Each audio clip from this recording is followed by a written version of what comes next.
आज हम कूलाम के नियम से गॉस के नियम की उत्पत्ति करेंगे। कूलाम का नियम और गॉस का नियम दोनों के दोनों नियम स्थिर वैद्युत बलों के लिए आरोपित होते हैं। तो किस तरीके से हम कूलाम के नियम से गॉस के नियम की उत्पत्ति करेंगे, चलिए देखते हैं। हमने कोई राउंड सरफेस ली, इस तरीके से हमने क्या ली, एक राउंड सरफेस ली। इसके सेंटर में मैंने एक पॉइंट चार्ज प्लस क्यू रखा और सपोज दैट ये कोई एरिया लिया है डी एस, जो कि क्यू से क्या है, आर डिस्टेंस पे है।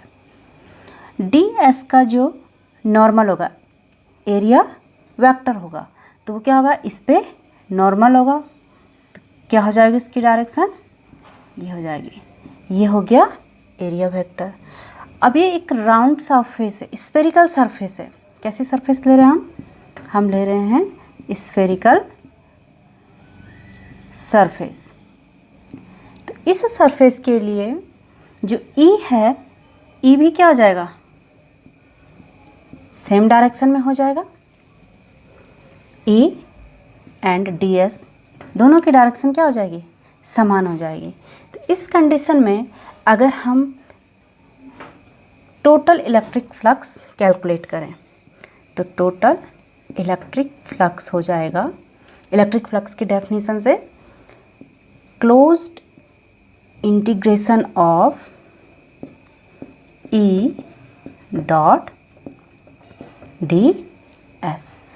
अब देखिए जो ई है ये क्यू से क्या है, आर डिस्टेंस पे है, और एक नियत डिस्टेंस पर जब दूरी क्या होती है, कांस्टेंट होती है, यानी दूरी कांस्टेंट है, तो इसके लिए ई भी क्या हो जाएगा, कांस्टेंट हो जाएगा।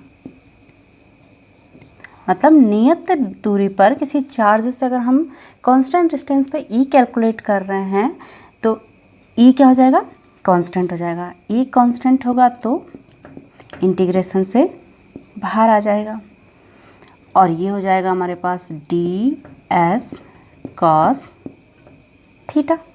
यहाँ पे डॉट प्रोडक्ट अगर हम हटा देते हैं तो फॉर्मूला अप्लाई होता है इसका, E D S cos theta. E constant है, बाहर आ गया, अंदर क्या बचा, D S cos theta.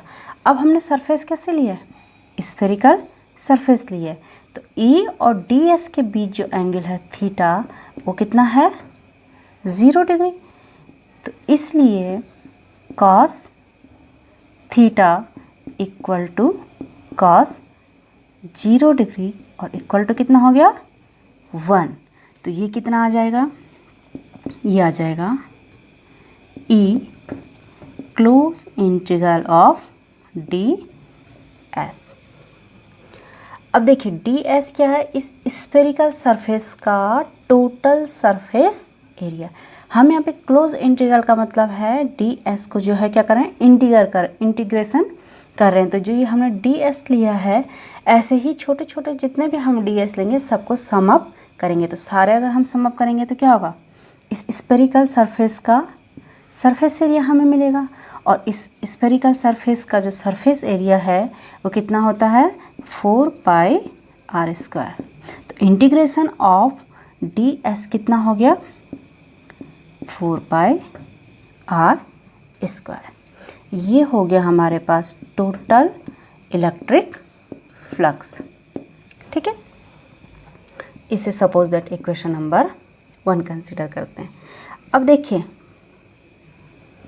Coulombs के नियम से क्या होता है, किसी बिंदु आवेश से r दूरी पर स्थित वैद्युत क्षेत्र की तीव्रता E कितनी होती है, 1/4 pi epsilon not Q upon R square. Coulomb के नियम से E कैलकुलेट हमने किया था, तो E कितना होता है, 1/4 pi epsilon not Q upon R square, जहाँ R क्या है, आवेश से E के बीच की डिस्टेंस। इसे इक्वेशन नंबर 2 रख लेते हैं। अब इक्वेशन नंबर 2 से E का मान इक्वेशन नंबर 1 में सब्स्टिट्यूट करने पर क्या हमें मिलेगा, हमें मिलेगा 5E equal to 1/4 epsilon not Q upon R square into कितना यहाँ पे है, यहाँ पे और है 4 R स्क्वायर। तो देखिए 4 से 4 कैंसिल, R स्क्वायर से R स्क्वायर कैंसिल, क्या हमारे पास बचा Q अपॉन एप्सिलॉन नॉट, यानी 5E equal to 1 epsilon not times Q। और यही तो गॉस का नियम है, यही क्या है, गॉस का नियम है। This is the Gauss's law. ये किसी सरफेस से, कोई परिबद्ध सरफेस है, उसमें अगर कोई चार्ज रखा है तो उससे गुजरने वाला जो नेट इलेक्ट्रिक फ्लक्स होगा वो क्या होगा, उस परिबद्ध आवेश के 1/एप्सिलॉन नॉट होगा। यहाँ पे जो Q है ये क्लोज सरफेस के अंदर स्थित आवेश है, तो हिंदी में इसको लिखेंगे परिबद्ध आवेश।